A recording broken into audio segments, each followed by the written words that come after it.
آل Pakistan local government workers federation کے مرکزی chairman سید ذوالفقار شاہ 12 مئی کو کراچی سے خرامہ اصلی ہوائی جہاز جو کہ ہوا میں اڑتا ہے اس سے اسلام آباد روانہ ہوئے تھے، ہم نے دکھایا تھا۔ 12 مئی کو اسلام آباد پہنچنے کے بعد انہوں نے وہاں پر نرسنگ ڈے کے حوالے سے تقریب میں شرکت کرنے کے بعد راولپنڈی میونسپل کارپوریشن میں بھی وفود سے ملاقات کی تھی۔ وفود سے ملاقات کے دوران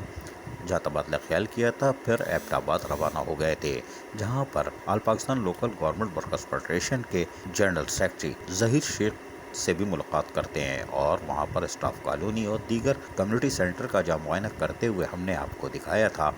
وہیں پر بلدیاتی ملازمین سے بھی ملاقات کی تھی اور ان سے تبادلہ خیال کیا تھا۔ تاہم all Pakistan local government workers federation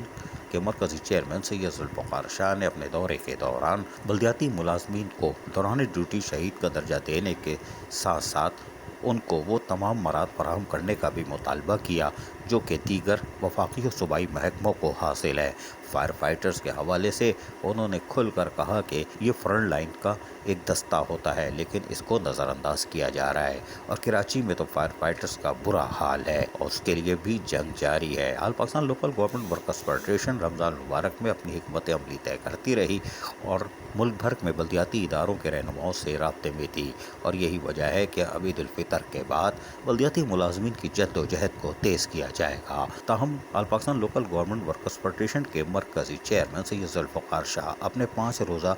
دورے کے بعد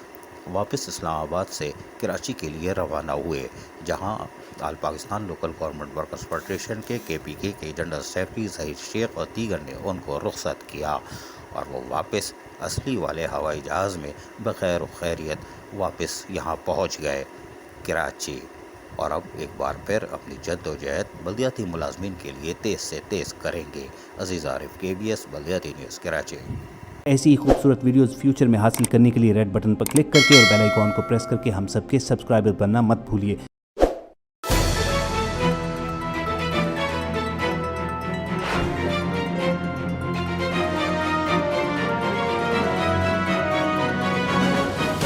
KBS بلدیاتی نیوز۔